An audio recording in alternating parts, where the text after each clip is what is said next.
Queridos, nós daremos continuidade na série de mensagens quando surgem as curvas nas estradas da vida, ok? Quem não pegou a folha lá atrás, pode pegar a sua folha, porque aí nós temos algumas considerações a serem anotadas nessas folhas. Neste primeiro slide, nos dá a ideia de uma curva sinuosa. Nos dá uma ideia de uma curva. Eu sei que muitos dos irmãos gostam de viajar, Hoje em dia é difícil para você dirigir à noite,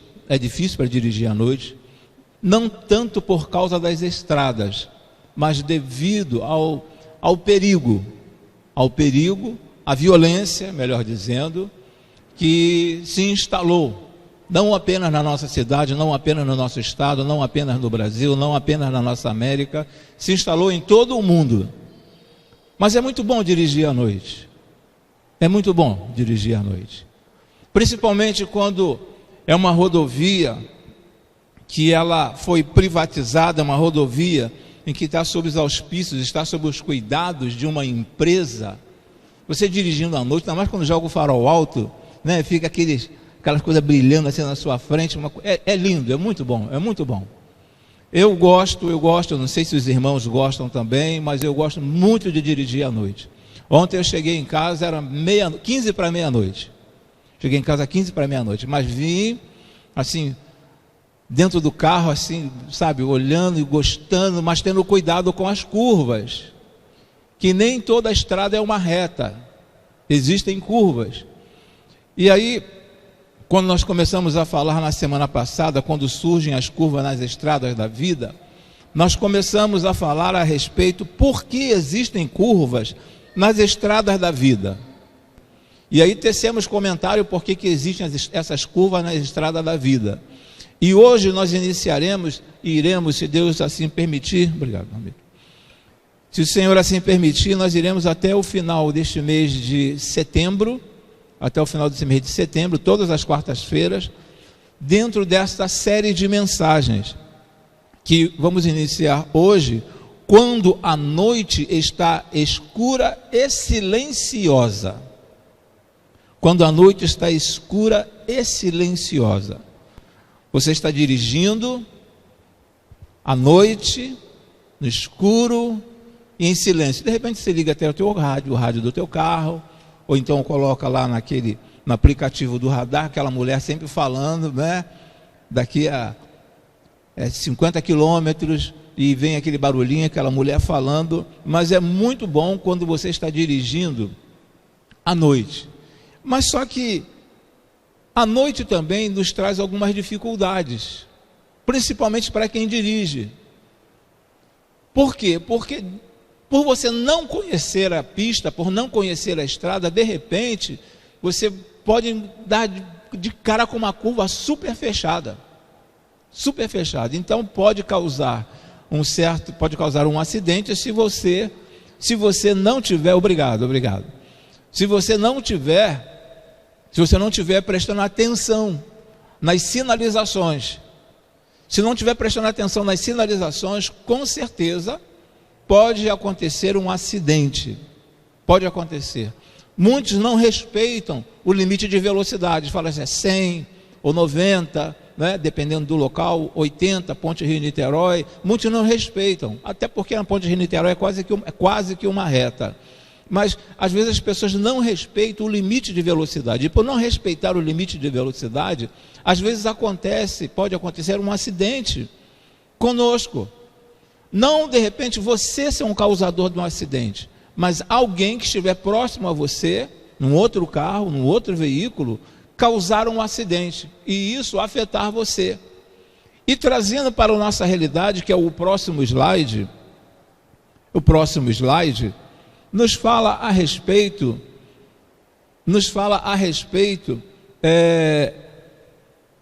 das nossas vidas também. Eu quero trazer um paralelo dessa estrada com a nossa vida. Mas vamos parar aqui, e quando está falando sobre quando a noite está escura e silenciosa, aí no Salmo 71. Quem escreveu este salmo foi Davi. Davi escreveu este salmo. Já escreveu este salmo já na sua velhice. Davi já estava com uma certa idade quando ele escreve este salmo. E ele, pela sua experiência, ele começa a colocar aqui algumas situações que aconteceram em sua vida. Não está aí na folha dos irmãos, não está também aqui no slide, mas caso os irmãos queiram dividir este salmo, tem uma divisão este salmo. Por exemplo, do versículo 1 até o versículo de número 9, nos fala que tu és a minha esperança. Davi fala neste salmo que Deus é a esperança dele. Por quê? Porque ele já velho, o filho dele chamado Absalão queria por qualquer maneira tomar o lugar do pai. Imagine se não fosse pai. Imagine se não fosse pai. Ele queria porque queria de qualquer maneira tomar o lugar do pai. Mas é impressionante que não está aqui, não está na folha dos irmãos, que Davi, ele não tomou nenhuma posição. Ele deixa Absalão, porque Davi tinha convicção que Deus o havia chamado para ser rei de Israel. Então, quando Deus te chama para alguma coisa, ninguém, nenhum homem tem condições de tirar aquilo que Deus prometeu a você, que Deus confiou a você. Homem nenhum. Pode até te tirar, de repente, assim, daquela trajetória, mas o Senhor Deus vai te trazer de volta com honra e com glória. Às vezes acontece isso em nossas vidas. E Davi sabia perfeitamente, por isso que Davi, ele não se importou quando Absalão se levantou contra ele. Na qualidade de rei, ele poderia tranquilamente mandar que seus soldados matassem Absalão, repreendesse Absalão, prendesse Absalão. Mas não, ele deixou, porque ele sabia que Deus o havia chamado. E Davi foi ungido 3 vezes. 3 vezes. Ele sabia desde novo que Deus o havia chamado para ser rei de Israel. E ele poderia, assim que tão logo ele tomou conhecimento que quando Samuel foi à casa dele, e lá na casa de Jessé, e chamou todos os filhos de Jessé, e ungiu Davi, a partir daquele momento, ele poderia falar com os irmãos: olha, não quero assunto com vocês, sou diferente de vocês, porque Deus me escolheu para ser rei de Israel. Então, pai, a partir de hoje não vou mais para o campo, não serei mais um campesino, não estarei mais tomando conta das ovelhas, quero um tratamento diferenciado dentro de casa, porque eu fui escolhido como rei, não apenas por Samuel, fui ungido por Deus. Mas não, em nossas vidas, nós trabalhamos tem um estudo que fala sobre setênios, trabalhamos por etapas em nossas vidas, trabalhamos por etapas, e tudo tem seu tempo certo para acontecer. Não adianta você querer, queimar etapas, pular etapas, não adianta. E Davi soube esperar, Davi soube aguardar, esperou pelo tempo certo.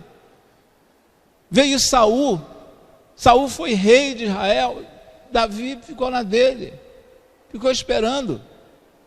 Ele poderia arrumar um partido, arrumar um grupo e começar: olha, Samuel foi na minha casa, Samuel me ungiu. Gente, poxa, vocês estão comigo, eu fui ungido. Se eu fui ungido por Deus, o que Saul tem que ser rei de Israel? Ele poderia criar um grupo para ele, e querer tomar, e querer usurpar do trono, fora do tempo.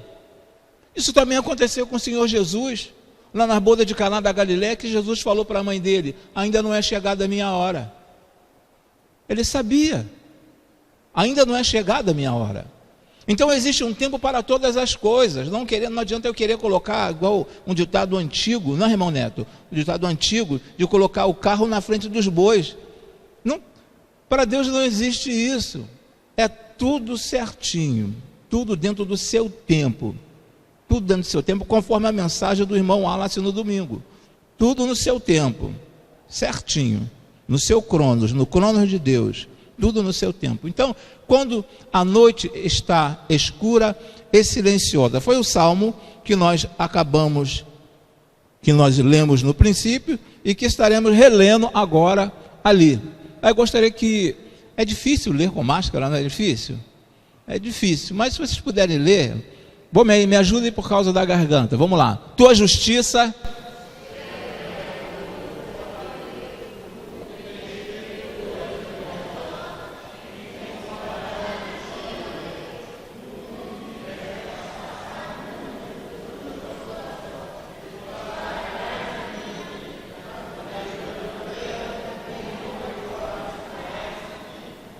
me farás subir.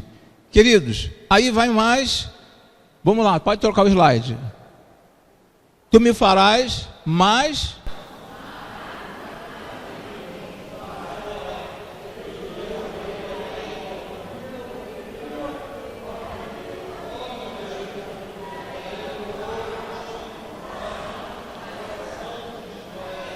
Ok, eu estava falando aos irmãos no princípio, na divisão do Salmo, do versículo 1 até o versículo 9, tu és a minha esperança. Agora do versículo 10 até o versículo de número 17, desde a juventude, Davi vem narrando aqui, quando os irmãos lerem em casa, do versículo 10 ao versículo 17, Davi faz menção que Deus toma conta dele desde a juventude. Assim como o Senhor Deus tem tomado conta de cada um de nós desde a nossa juventude, aliás, desde o ventre da nossa mãe. Deus tem tomado conta de cada um de nós. Então Davi, ele coloca aqui neste salmo, do versículo 10 até o versículo de número 17, desde a juventude. E do versículo 18 até o versículo de número 24, muitas e duras tribulações. Davi, ele expressa dentro deste salmo, principalmente aqui do versículo 18 até o versículo de número 24, muitas e duras tribulações. Nem toda estrada que você pega é uma estrada totalmente bem pavimentada. Quando você pega uma outra estrada, quem está acostumado a ir para a região dos lagos, quando você vai pela Rio Lagos, pela Via Lagos, que pista maravilhosa. Agora quem vai pela Serrinha, quem já experimentou ir pela Serrinha, nem acostamento tem. É uma coisa super perigosa. Então Davi, ele vem falando aqui a nível de tribulações, de dificuldades. E nós imaginamos, observem comigo, que Davi, conforme mencionei, desde jovem, ele foi ungido por Deus. Então era para ter uma vida tranquila até na sua velhice.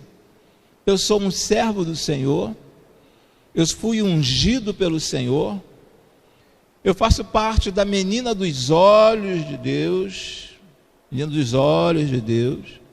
eu sou amigo de Deus. Era para ele ter uma vida tranquila, sem nenhum problema. Mas foi mencionado aqui neste púlpito, no mês de agosto, algumas dificuldades na família de Davi. E ele era um homem temente a Deus. Então essas dificuldades, essas tribulações podem surgir também em nossas vidas, irmãos. De repente pode surgir no relacionamento conjugal. De repente pode surgir na dificuldade entre pai e filhos, ou filhos e pais. Pode surgir alguma divergência, alguma incompatibilidade de opinião, pode surgir. Isso é praticamente normal, porque nem todos pensam igual. E às vezes essas dificuldades trazem alguns problemas no seio da família. E é onde nós falamos sobre as tribulações. A ponto de repente de algum vizinho ficar assim, ó, e o negócio está feio ali na casa dos crentes. Porque hoje em dia as casas são todas assim, né? Toda uma pertinha da outra. O que você fala aqui, o vizinho aqui do lado já está ouvindo.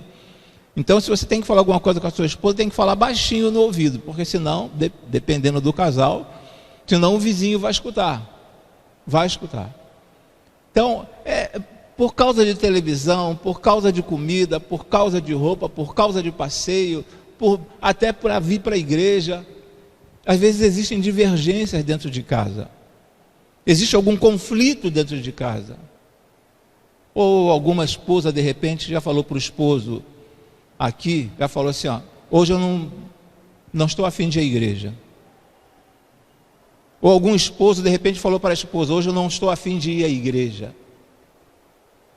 De repente alguém já falou. De repente um filho já falou, não estou a fim de ir à igreja. E isso te entristece na qualidade de esposo, na qualidade de esposa, na qualidade de pai, na qualidade de filho. Isso te entristece. E você começa a ficar preocupado.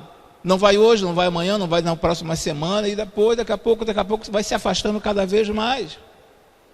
Existem algumas tribulações dentro das nossas casas. Principalmente nesse período agora de pandemia. Principalmente nesse período de pandemia. Quando a realidade financeira não é a mesma antes da pandemia. A realidade financeira não é a mesma em muitos lares. Então começa a haver, de repente, alguma, demora menos tempo no banho e no chuveiro. Você esqueceu a luz da cozinha acesa, aí você tem que voltar lá e apagar. São algumas coisinhas que vão acontecendo, que vão, de repente, pode gerar um conflito dentro de casa. Existe um autor chamado Alan. Esse Alan, pode trocar, está ali, Alan. Isso. Alan, ele diz o seguinte: não existe nenhuma circunstância, nenhum problema que me atinja, sem antes de tudo passar por Deus e por Cristo, até chegar a mim. Se chegou a mim, é porque tem um grande propósito. Eu preciso entender também dessa situação. Esse Alan foi um pastor, foi um contador que largou a vida como contador para ser um pastor e escritor. E ele coloca em um dos seus livros, ele chega a colocar, até anotei o nome do livro aqui, Vida Cristã Vitoriosa. Vida Cristã Vitoriosa. Ele coloca no seu livro, de Vida Cristã Vitoriosa, como eu poderia dizer, esse parágrafo aqui: não existe nenhuma circunstância, nenhum problema que me atinja, sem antes de tudo passar por Deus e por Cristo, até chegar a mim. Então nada acontece a cada um de nós que não seja do conhecimento do nosso Deus, sem ação permissiva dele. Sem ação permissiva dele. O inimigo não pode chegar e querer invadir a sua casa e fazer alguma coisa, invadir a sua casa e fazer alguma coisa contigo. Deus pode permitir. Lembra da situação do servo do Senhor? Também ele tem tudo. Então eu vou lá embaixo e eu vou atacar a vida dele. Pode fazer de tudo, menos. Olha Deus dando ordem. Menos. Então tudo que acontece em nossas vidas, primeiro passa pelo crivo de Deus. Deus, ele toma conhecimento. Até mesmo antes de sabermos de alguma coisa que irá acontecer, Deus já tomou conhecimento. Tomou conhecimento. E ainda nos diz aqui: se chegou a mim, é porque tem um grande propósito. De repente você não entende o porquê que você não entrou naquela empresa. Por que você não está trabalhando naquela empresa? Você não entende. Você não consegue entender. De repente você não consegue entender por que não conseguiu uma boa colocação naquele concurso que você prestou. Você não entende. Mas Deus sabe de todas as coisas. Eu tinha um sonho imenso, o sonho do Cláudio, mas Deus não permitiu que o meu sonho fosse realizado, porque Ele sabia perfeitamente que poderia acontecer. Ele sabia perfeitamente que poderia acontecer. Então é do conhecimento do Senhor Deus. Se chegou a mim, é porque tem um grande propósito. Deus tem um propósito para cada um de nós. tudo quanto chegar até você, tudo quanto acontecer a você, pode ter certeza que existe um propósito. Nesse outro slide, vem nos falando, nenhum cristão está imune à dor e às provações da vida. Nenhum cristão está imune à dor e às provações da vida. Ué, você não é crente? Por que você está desempregado? Ué, você não é crente? Por que você está enfermo? Já ouviram essa expressão aí por fora? As pessoas falam, ué, você é crente? Ué, você não é crente? Onde está o teu Deus? Não foi isso que os amigos, aqueles 3 amigos, falaram para aquele outro amigo? Ué, onde está o teu Deus? Você não é servo de Deus? Alguma coisa aconteceu contigo. Alguma coisa você fez de errado. Então, nenhum cristão está imune à dor e às provações da vida. Você pode ser aquela pessoa que ora constantemente, você pode ser aquela pessoa que lê a Bíblia diariamente, você pode ser aquela pessoa que assiduamente está na casa do Senhor, mas pode acontecer algo com você, numa dessas curvas. Em uma dessas curvas pode acontecer algo com você. Então, nenhum cristão está imune à dor e às provações da vida.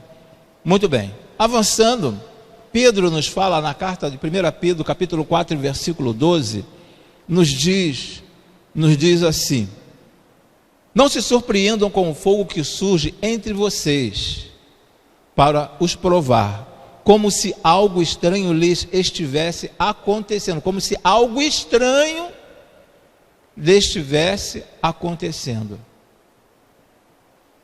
Eu tenho que estar preparado para qualquer situação, irmãos. Precisamos nos preparar para qualquer situação. Independe do que você esteja passando, você tem que se preparar para qualquer tipo de situação. Nesse outro slide nos diz também o seguinte: suas provações, suas curvas podem ser por causa das oposições, aí os irmãos já podem preencher, por causa das oposições. Naquele momento, quem era o opositor de Davi?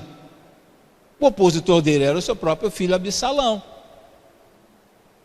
Nem tudo que você pensa, nem tudo que você quer tem que ser daquele jeito. Nem tudo.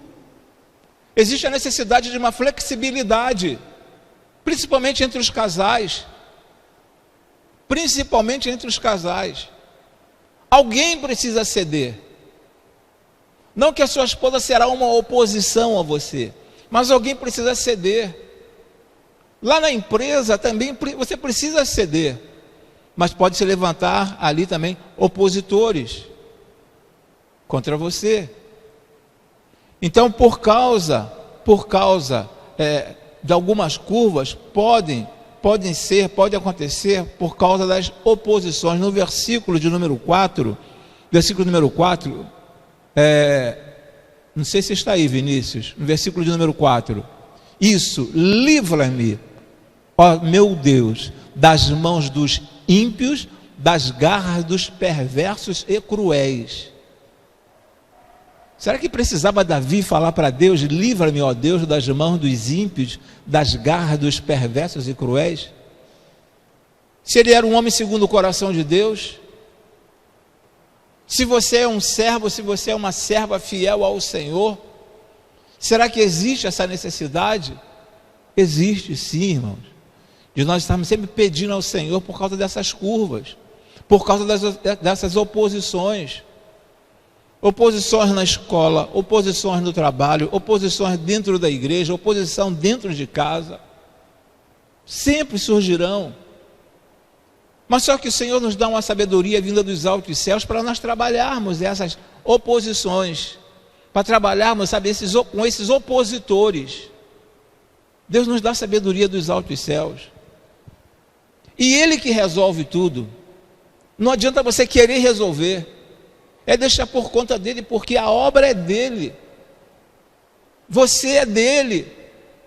Às vezes eu costumo brincar, falar com falar com a Nina, falar com a minha esposa o seguinte: olha, não briga comigo, não faça isso comigo, porque eu vou falar com o teu sogro, falar com o meu pai, vou falar com o meu pai.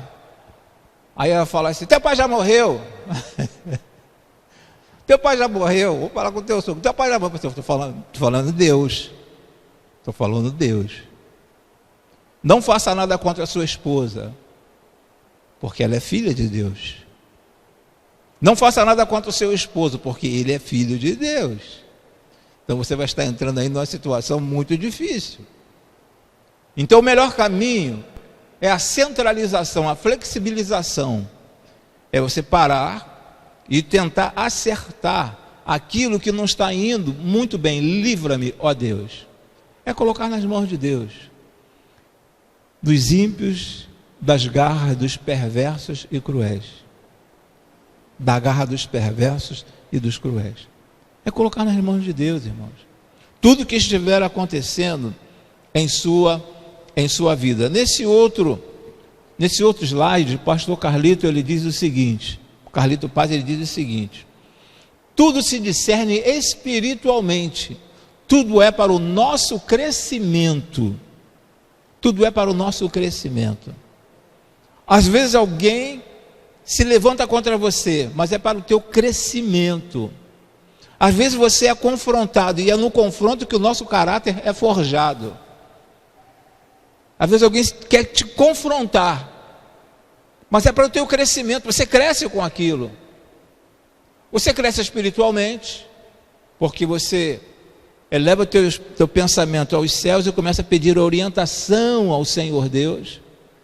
Como trabalhar com esta situação? Então o pastor Carlito, ele diz o seguinte: tudo se discerne espiritualmente, tudo é para o nosso crescimento. Nosso crescimento. Principalmente na vida pastoral. Você aprende a cada dia, você cresce a cada dia. A cada dia. Eu fico preocupado, e conheço alguns pastores que não tiveram assim uma experiência ministerial e foram pastorear uma igreja e logo de início arrumaram um problema enorme. Um problema enorme. A primeira igreja que eu pastoreei tinha 4 membros. Aí aumentou para 7, porque chegou a minha esposa, meu filho e eu. Aumentou para 7. Mas eram 4 membros. Mas ali, com 4 pessoas tirando a minha família, ali eu tive um problema com uma pessoa. Não, porque aqui o pastor anterior fazia assim, fazia assado, porque nós sempre agimos desta forma, e não tem condições, nós não vamos mudar. Eu falei: nós quem, cara pálida? Nós quem? Nós quem? Vamos sentar, vamos conversar, e vamos ver como nós conseguimos resolver essa questão aqui. Então tudo é para o nosso crescimento. Tudo é para o nosso crescimento. Eu não sei se os irmãos lembram que na ceia na igreja batista era somente para os batistas. Se estivesse presente algum irmão da igreja presbiteriana, congregacional, assembleia, alguns irmãos não participavam. Não era permitido. E não era permitido não pela igreja, mas por quem estava à frente da igreja. No caso, pastoreando a igreja, pela liderança da igreja. Então tudo é para o nosso crescimento. Irmão está enfermo numa cama, está lá acamado, irmão não tem como vir à igreja, não tem como vir. E o irmão, sabe, aquele irmão que sempre estava na igreja, sempre gostava de trabalhar na igreja, pelo nosso ensinamento como batista, a ceia só pode ser servida aqui dentro, pelo nosso ensinamento batista, só pode ser feita aqui dentro. Mas o irmão está lá, coitado, na cama, não pode vir à igreja. Não serve ceia, não vai levar ceia aquele irmão. Então tudo serve para o nosso crescimento. Quanto que você vai alegrar o coração daquele irmão que está acamado? É pecado? Não tem pecado nisso, irmãos. E sempre quem leva a ceia são os diáconos. Às vezes algum pastor vai, quando não é o pastor Cláudio Augusto, sou eu, nós vamos. Nós vamos. Então, tudo é para o nosso crescimento. Então, existem algumas curvas, às vezes dentro da igreja, que às vezes que você, sabe, acaba se acidentando se você bater de frente, e tudo leva um tempo. Tudo tem o seu tempo certo, a adequação para poder chegar até aquele ponto. Agora você chega, igual nós ouvimos falar algum tempo atrás, você entra no ônibus agora e já quer sentar na janela. Tem que ser do meu jeito. Entrei para a igreja agora, não tenho nenhuma experiência, tem que ser do meu jeito. Vamos sentar, vamos ouvir. Às vezes surgem ideias maravilhosas, ideias até melhores que a sua como pastor. Pastor da igreja sou eu. Então tem que ser segundo o meu entendimento, do jeito que eu quero. E geralmente, se esses irmãos já observaram, geralmente tem uma festa, tem um culto, o pastor sempre tem que ter uma palavra. É o pastor sempre que tem que orar. Há necessidade disso? Não tem necessidade. É bom, as pessoas gostam, mas as pessoas inexperientes querem estar sempre em evidência. Pessoas inexperientes querem estar sempre em evidência. Sempre em evidência. Eu sei, eu sou melhor, não é assim, eu não quero assim. Então, nas curvas da vida nós aprendemos aqui com o pastor Carlito, que é para o nosso crescimento. Acontece algumas coisas, é para o nosso crescimento. E algumas pessoas não gostam de ser repreendidas. Algumas pessoas não gostam de ser chamadas a atenção. Algumas pessoas não são ensináveis. Não são ensináveis. Será que Davi não ensinou a Absalão sobre obediência? Eu creio que Davi não cansou de ensinar a Absalão sobre a obediência. Mas aquele filho foi desobediente. E às vezes as pessoas não são ensináveis. Quem não senta para ouvir não tem autoridade para levantar para falar. Quem não senta para ouvir não tem autoridade para levantar e falar. Não tem. Não tem. Mesmo sabendo, mesmo conhecendo, mesmo sendo detentor do saber, do conhecimento daquela área, desde que a outra pessoa fale. Porque dali você pode extrair alguma coisa para o teu crescimento. Permita. Mas esse irmão chegou agora na igreja, um novo convertido, foi batizado, não tem nem 6 meses. Eu já tenho 15 anos, já tenho 20 anos de vida cristã, vai querer me ensinar?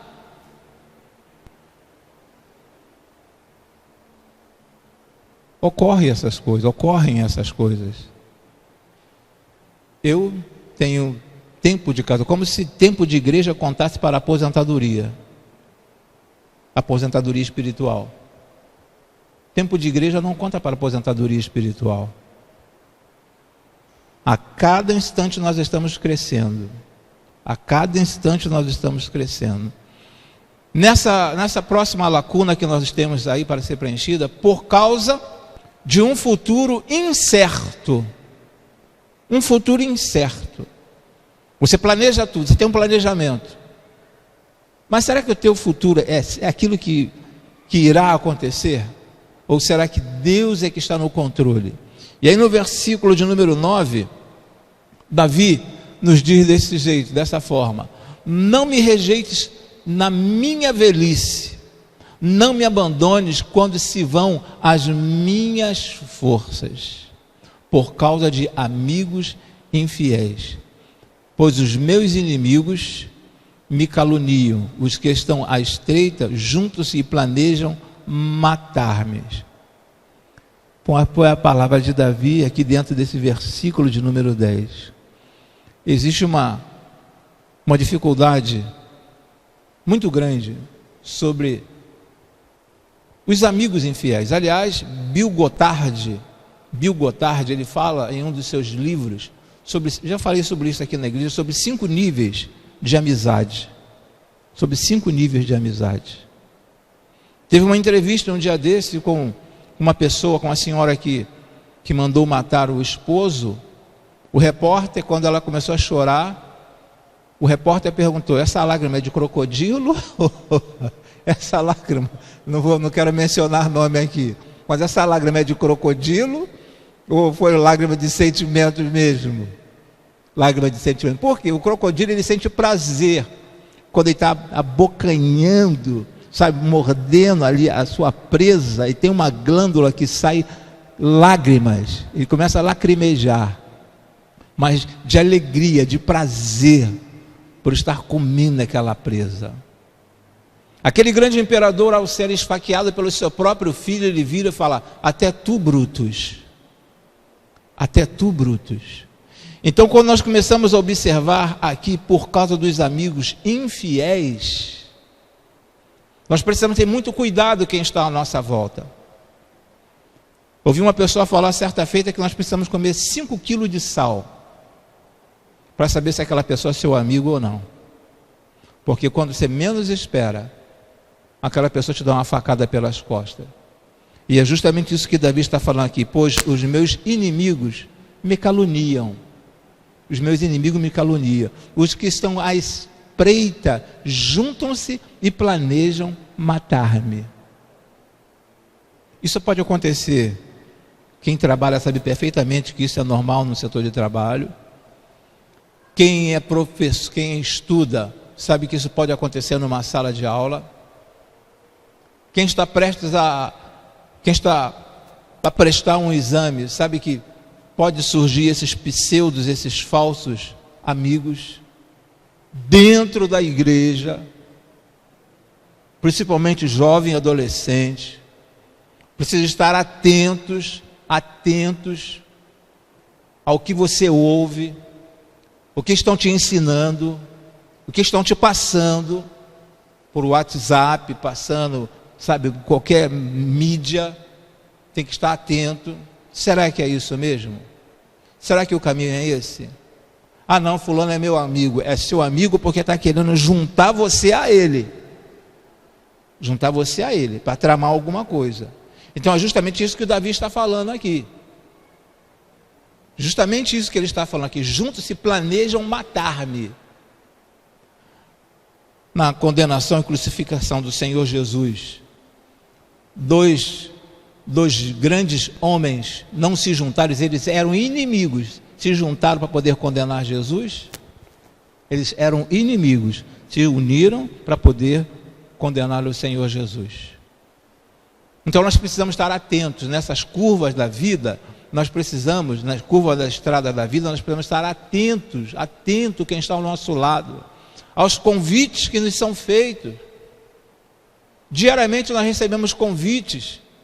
Diariamente nós recebemos, assim, sabe, um bombardeio de opiniões para que você faça alguma coisa, e de repente aquilo que você é levado a fazer são coisas que não são de Deus.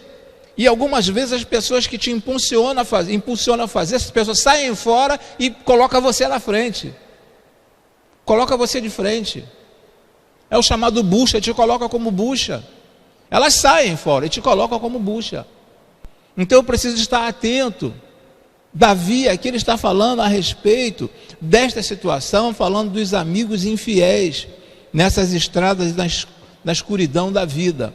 Aí, avançando um pouco mais, no próximo slide nos fala assim: na hora da dor, obrigado, Inicinho. Na hora da dor você precisa saber de 4 coisas vitais. Na hora da dor, na hora dessa, que você vê uma curva muito fechada, que você está em alta velocidade, se você frear, está arriscado o carro sair de lado, está arriscado o carro capotar. Então nessas curvas da vida, na hora da dor, você precisa saber de 4 coisas vitais. 4 coisas vitais. Primeiro, na hora da dor, Deus sabe. Pode trocar, Vinícius? Deus sabe. Deus sabe. Você pode estar passando pelo que você for, estiver passando, Deus sabe. São 4 coisas. A próxima, Deus se importa. Deus não se alegra com o sofrimento dos seus servos. Jesus não chorou? E o texto, quando você vai pesquisar lá no original, diz que ele chorou de tal forma que as pessoas ouviam o choro de Jesus. Não apenas verter uma lágrima pela face, mas ouviam o choro de Jesus. Deus se importa. Você está passando por dificuldade, você não está sozinho, você não está abandonada, você não está abandonado. Deus se importa. Deus está sabendo, mãe, o que você está passando. Deus está sabendo, pai, o que você está passando. Deus está sabendo, você que é chefe de família, Deus está sabendo o que você está passando. Deus se importa. Você, filho, que sofre dentro de casa a ver as ações de seus pais que não são evangélicos, Deus se importa. Deus está vendo a tua situação dentro daquela casa. Deus está vendo a situação dentro daquela casa. Então, na hora da dor, você precisa saber dessas 4 coisas. Deus sabe, Deus se importa. Terceiro lugar, Deus cuida. Deus cuida. Deus cuida. Tem até um hino que fala, Deus, fala a respeito de cuida de mim. Cuida de mim. Tem um hino assim que fala sobre isso. Sobre esse assunto, cuida de mim. Deus cuida de mim. Deus cuida de mim. É saber que Deus cuida de você. Nós não estamos sozinhos, nós não estamos largados, nós não estamos abandonados. Nós não fomos colocados assim, na porta de uma igreja, na porta de algum lugar, assim, jogado ali como recém-nascido. Tomem conta dessa criança, que eu não quero mais, eu não quero ser mãe, não quero criar essa criança. Deus cuida. Deus cuida. No teu sofrimento, Deus está cuidando de você. No teu sofrimento, Deus está cuidando de você. Na tua dor emocional, dor física, Deus está cuidando de você. Você não está sozinho, você não está abandonado. Existem irmãos, existem irmãs aqui na nossa igreja que, meu Deus do céu, eu imagino quantas lágrimas esses irmãos, quantas lágrimas essas irmãs que eu conheço choraram, quantas lágrimas elas derramaram, mas Deus estava cuidando, Deus cuidando, Deus cuidando, e no final, Deus vem com dupla honra. Deus vem com dupla honra. Deus cumpre as suas promessas. Então Deus cuida, não importa o que você esteja passando, não importa. Deus está cuidando de você. Está cuidando. Pastor, eu estou enfermo. Pastor, mas o meu parente, o meu familiar está hospitalizado, mas Deus está cuidando dele. Está cuidando dele. Cuidando só no aspecto físico? Pode ser. Mas cuidando também na esfera espiritual. Fortalecendo o seu servo ali naquele leito de dor. Deus está cuidando dele. Porque quando uma pessoa fica enferma, ela passa por alguns estágios. Quando a pessoa se adoece, ela passa por alguns estágios. A primeira é da rejeição. Não estou doente. Não, eu não estou doente. Não estou. Um outro estágio que a pessoa passa é de se rebelar contra tudo e contra todos. Se rebelar contra tudo e contra todos. Até contra Deus. Um outro estágio que a pessoa passa quando está enferma é uma entrega total. Eu não quero mais saber da vida, não quero mais saber de nada. Se Deus me levar bem, se não levar, amém. É uma entrega. Tem pessoas que, na enfermidade, toda enfermidade, as pessoas passam por 4 situações. Mencionei 3 aqui, mas passa por 4 situações. A primeira é rejeição. Não, eu não estou com isso, não tem esse problema. Primeiro é a rejeição. Aí chega o ponto de uma revolta, chega um ponto também de não querer falar com ninguém, e o quarto ponto é de uma entrega total. Mas Deus cuida. Se você está passando, meu irmão, minha irmã, se você está aí dentro de uma dessas curvas da estrada da vida, Deus está cuidando de você. Deus está cuidando de você. Não se preocupe, porque Deus está cuidando de você. A outra situação que nós podemos observar, falamos sobre 3, na quarta, fala que Deus resolve. Deus resolve. E não tem mais jeito. Não tem mais jeito. Quem falou, quando você fala assim, não tem mais jeito, você está demonstrando que não tem fé no teu Deus. Quando nós falamos que não tem jeito, é porque não temos certeza do Deus que nós queremos. Porque Deus resolve. Não existe a palavra impossível no dicionário de Deus. Não existe a palavra impossível no dicionário de Deus. Ele pode não realizar, mas ele ser incapaz de fazer não existe. Não existe.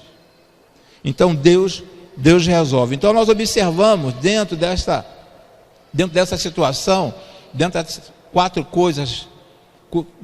coisas vitais, que Deus sabe, Deus se importa, Deus cuida, Deus resolve, ok? Dentro desse outro slide nos fala que a dor faz nascer frutos maiores e melhores. A dor faz nascer frutos maiores e melhores. Vamos pegar aqui uma situação a nível de parto. A nível de parto. Quem é mãe? A dor faz nascer frutos maiores e melhores. Segundo as irmãs, eu não sei até que ponto isso é real, mas dizem que é muito doloroso dar à luz. Estou brincando, porque a própria palavra nos diz a respeito disso, né? A própria palavra nos diz a respeito disso. Mas a dor faz nascer frutos maiores e melhores. Às vezes nós estamos passando por uma situação difícil. Um avião, para levantar voo, ele vai contra tudo, ele vai a força contrária, uma força contrária para poder alçar voo. Eu ficava pensando, como é que pode um avião voar, um avião sair da pista, mas ele vai contra. Então quando vem falando que a dor faz nascer frutos maiores e melhores, hoje pode estar acontecendo contigo alguma coisa que você não gostaria que acontecesse. Mas nessa situação de adversidade, de dificuldades, Deus está trabalhando para que lá na frente você dê frutos maiores e melhores. Maiores e melhores. Quantas vezes você, meu irmão, minha irmã, já sofreu lá no seu setor de trabalho? Quantas humilhações você já teve que engolir por parte do seu chefe? Quem trabalha no comércio, quantas vezes vocês devem ter escutado alguma frase, alguma palavra que você teve que engolir para não responder, para não perder o cliente? E depois aquela pessoa volta, reconhece o seu erro e fica um cliente fiel a você. Então é necessário ter muita sabedoria. Então a dor nos faz nascer frutos maiores e melhores. Está passando por algum tipo de dificuldade hoje? Não se entristeça a ponto de se deixar abater na sua fé. Mantenha a sua fé, porque Deus tem coisas grandiosas para você lá na frente.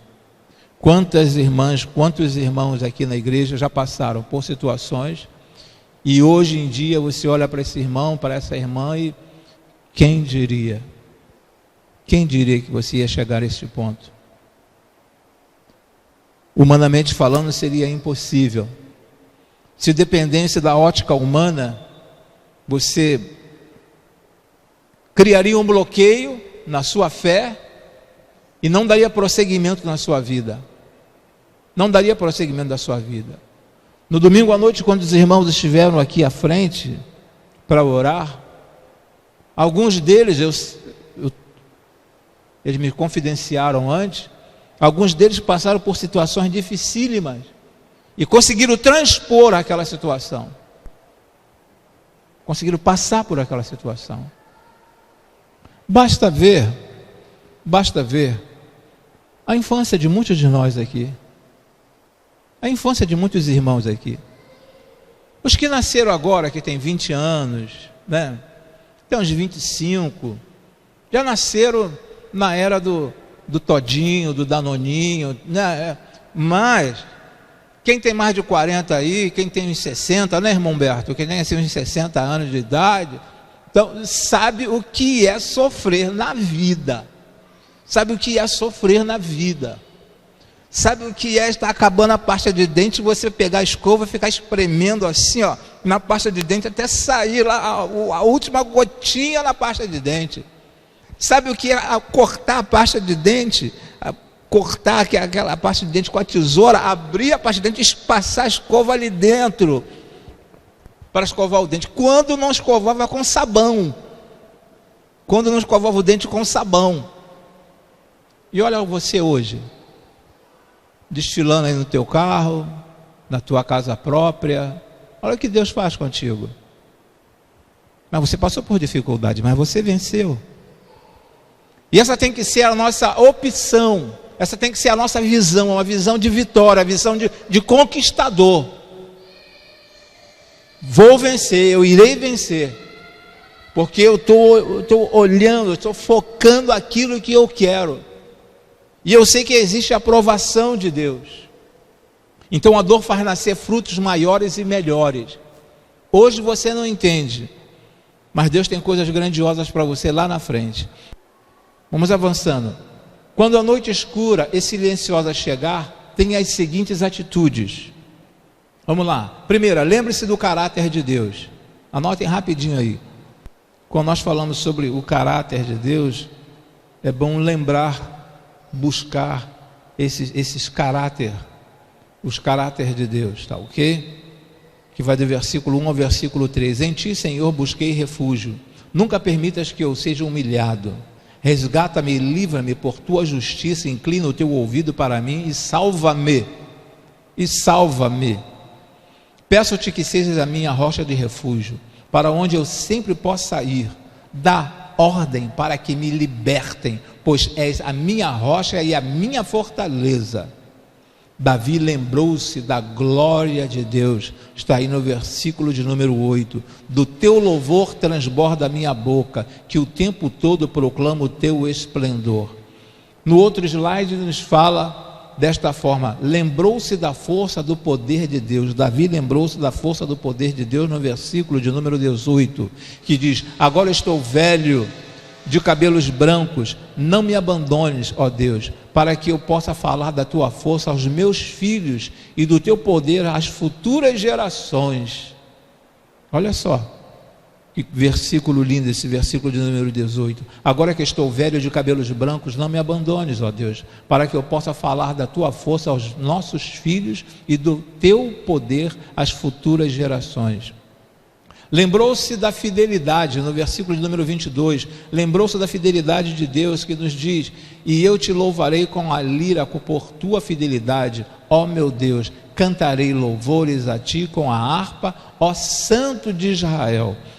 Um outro preenchimento aí no próximo slide, lembre-se da compaixão de Deus, lembre-se da compaixão de Deus, que é do versículo 4 até o versículo de número 5, livra-me, ó Deus, das mãos dos ímpios, das garras dos perversos e cruéis, pois tu és a minha esperança, ó soberano Senhor, em ti está a minha confiança desde a juventude, desde a juventude. Lembra quando eu falei que do versículo de número 1 até o versículo de número 9 ele falava sobre juventude? Então está aí, desde a minha juventude. Número 3, lembre-se de louvar com intensidade. Lembre-se de louvar com intensidade. Tem um hino que fala, está sofrendo, clame, está doendo, clame, clame. É um hino que vai por aí, para clamar ao Senhor, para louvar ao Senhor. Lembre-se de louvar com intensidade. Do versículo 6 ao versículo de número 8, que diz assim, desde o ventre materno dependo de ti, tu me sustentaste desde as entranhas da minha mãe, eu sempre te louvarei, do teu louvor transborda a minha boca, que o tempo todo proclama o teu esplendor, desde o ventre materno dependo de ti. Olha a dependência de Deus, desde o ventre materno. No número 4, lembre-se de renovar a sua fé em Deus. Lembre-se de renovar a sua fé em Deus. Como que está a sua fé em Deus? Qual o nível da sua fé em Deus? Tivéssemos um termômetro para estar medindo, como que está a sua fé em Deus? No versículo de número 18, Davi fala assim: agora que estou velho de cabelos brancos, não me abandones, ó Deus, para que eu possa falar da tua força aos nossos filhos e do teu poder às futuras gerações. Um versículo repetido. Com Jesus você nunca poderá perder.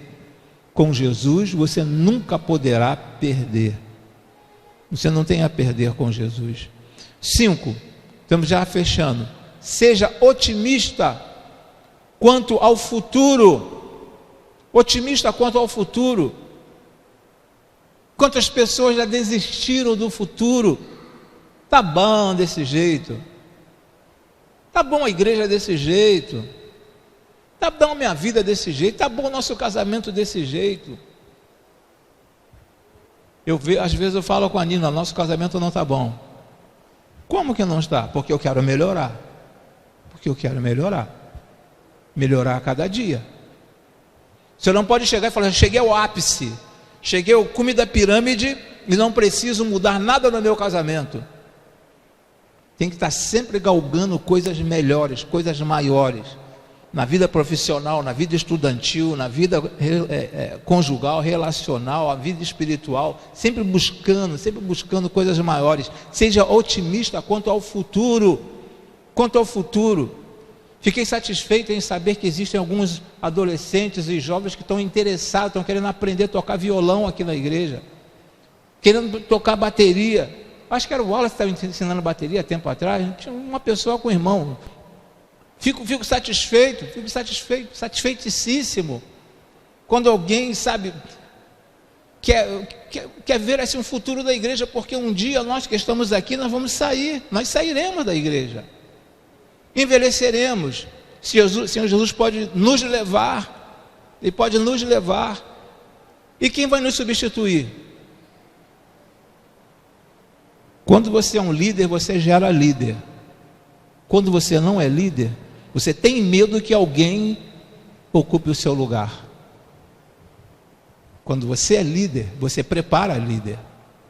Agora, quando você não é líder, você tem medo que alguém ocupe o seu lugar, ocupe o seu espaço. Então seja otimista quanto ao futuro, busque melhorar. Sabe, eu quero melhorar. Em todos os aspectos. No versículo de número 21, tu me farás mais honrado e mais uma vez me consolarás. Tu me farás mais honrado e mais uma vez me consolarás. Tiago, ele nos diz assim no capítulo 1, versículo 2 e versículo 3: considerem motivo de grande alegria o fato de passarem por diversas provações, pois vocês sabem que a prova de sua fé produz perseverança. Tiago nos fala a respeito disso. E aí em Salmo 71, versículo de número 19: quem se compara a ti, ó Deus? Quem se compara a ti, ó Deus? E fechando com Pedro, na primeira carta de Pedro, capítulo 5, versículo de número 10, Pedro fala assim: o Deus de toda a graça, que os chamou para a sua glória eterna em Cristo Jesus, depois de terem sofrido durante pouco tempo, os restaurará, os confirmará, lhes dará forças e os porá sobre firmes alicerces. Firmes alicerces. Não importa o que você está passando hoje, não importa qual seja a tua situação hoje, Pedro ele termina aqui nesse capítulo 5, versículo número 10, que Deus vai nos colocar sobre firmes alicerces. E quando nós estamos firmados num alicerce, irmão, pode ver, pode chegar aí o abalo sísmico que for. Se você estiver firme, a sua estrutura não será abalada. Você pode passar por alguma situação dentro da igreja, passar por alguma situação que de repente você não gostaria de experimentar, dentro da igreja ou fora da igreja, mas se você estiver firme nesses alicerces, isso não vai abalar a sua fé, não vai abalar. Se fosse assim, muitos de nós já teríamos saído da casa do Senhor. Muitos de nós já teríamos abandonado o reino de Deus. Mas nós não saímos. Por quê? Porque nós estamos firmados num alicerce. Então, quando surgir, irmãos, quando surgir essas curvas na estrada da vida, ok? Você esteja sempre preparado, porque a noite está escura e silenciosa. Nós não sabemos o que pode acontecer à noite. Quem dirige tem medo à noite de um animal atravessar na pista. Tem medo. E dificilmente atravessa um cavalo branco. É sempre um cavalo escuro. É sempre um cavalo marrom. Dificilmente é um cavalo branco. Dificilmente. Então, quando a noite está escura e silenciosa nessas curvas da sua vida, busque a Deus, que Ele tenha a resposta. Que o Senhor continue nos abençoando, que o Senhor continue nos dando entendimento em relação à sua palavra. Na próxima semana vamos continuar falando sobre quando surgem as curvas nas estradas da vida, mas com um outro tema. Bom, que Deus nos abençoe. Vamos orar, agradecer a Deus. Pai querido, nós queremos te render graças por tudo quanto tens feito em nossas vidas. Te agradecemos pelas tuas infinitas misericórdias. E aqui apenas confirma, ó Senhor Deus, no estudo desta noite, confirma as tuas promessas em nossas vidas, que nós não estamos sozinhos. Muito obrigado, ó Senhor, pelas tuas infinitas misericórdias sobre cada um de nós. Agradecimento este que fazemos em o nome por amor de Cristo Jesus. Amém e amém, Senhor. Amém.